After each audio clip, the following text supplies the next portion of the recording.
In this video, we will explore the process of implementing user identity in ASP.NET Core MVC application. To get started, open Visual Studio and create a new project. Follow these steps. Launch Visual Studio and click on Create a New Project.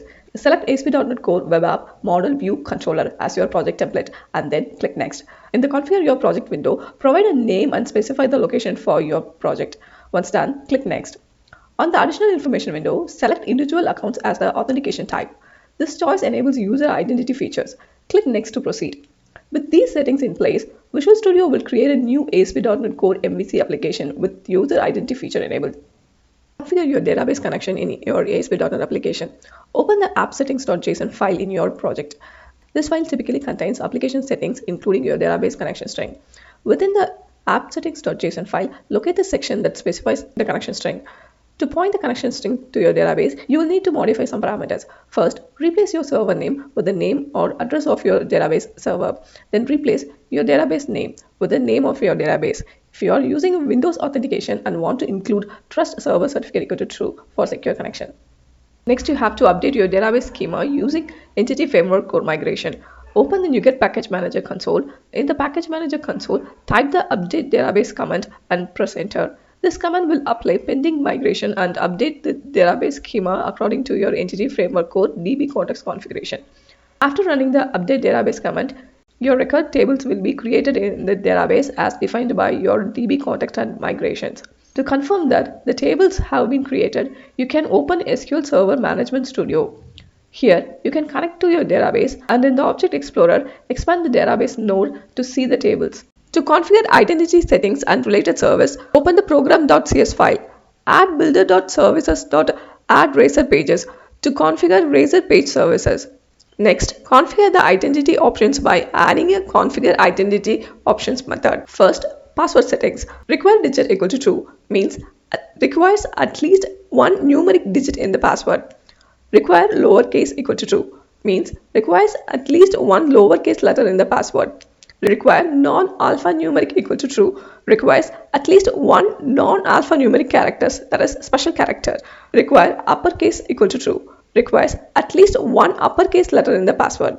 Required length equal to 6. Password must be at least 6 characters long. Default lockout time span is a time a user is locked out when a lockout occurs. Max failed access attempts. Number of failed access attempts until a user is locked out if lockout is enabled. Next, configure the settings for the application's authentication cookie. HTTP only equal to true is restricts the cookie from being accessed by JavaScript. Expired time span sets the cookie's expiration time to 5 minutes of inactivity. Login path specifies the path to redirect users for login or session expiration. Finally, add the app.user authentication code to enable and configure the authentication system middleware.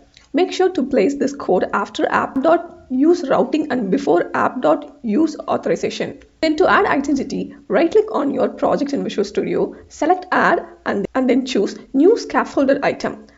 This action will open the Add New Scaffolded Item window. In the Add New Scaffolded Item window, choose Identity from the available options and click the Add button. This will open the Add Identity window where you can select the specific files you want to scaffold for identity. Choose the required identity files. For example, you can select files like register, register confirmation, login, and logout. Additionally, you can choose the DB context class. After selecting the desired files, click Add button. Visual Studio will then generate the necessary Razor files and other related files in account folder of your project. Let's check the register.cs HTML. It provides the logic for handling user registration requests and interacts with the ASP.NET Core Identity Framework to create and manage user account.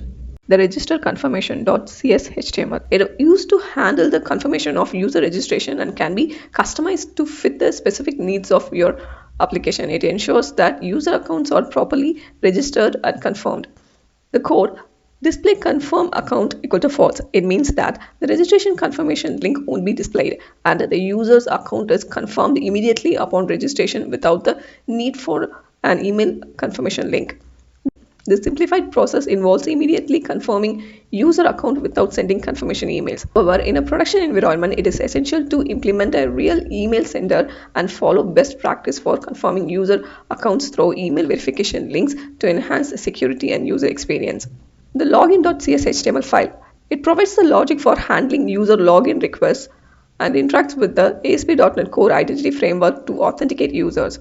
The logout.cs HTML. It provides the logic for handling user logout requests, ensuring that the user's authentication token is removed and they are securely logged out. Now let's run and test the application. First, click the register link to create a new user account. After registering, you will be directed to the registration confirmation page. Complete the registration process. Click here to confirm your account link, which will take you to the email confirmation page. Next, click the login link and sign in using the new account you have just created. You will notice that you are now logged in into the application and you have access to its features. Log out of your account, simply click the logout link. To add an extra layer of security, consider adding authorize attribute on top of the index method. Once this attribute is applied, if you run the application again and try to access the index page without being logged in, you will be redirected to the login page. After logging in with your account, you will be redirected back to the index page. If you decide to log out, you will again be redirected to the login page. I hope this video tutorial has been helpful to you. If you find it valuable, please check out the blog post in the video description. Thanks for watching and happy coding.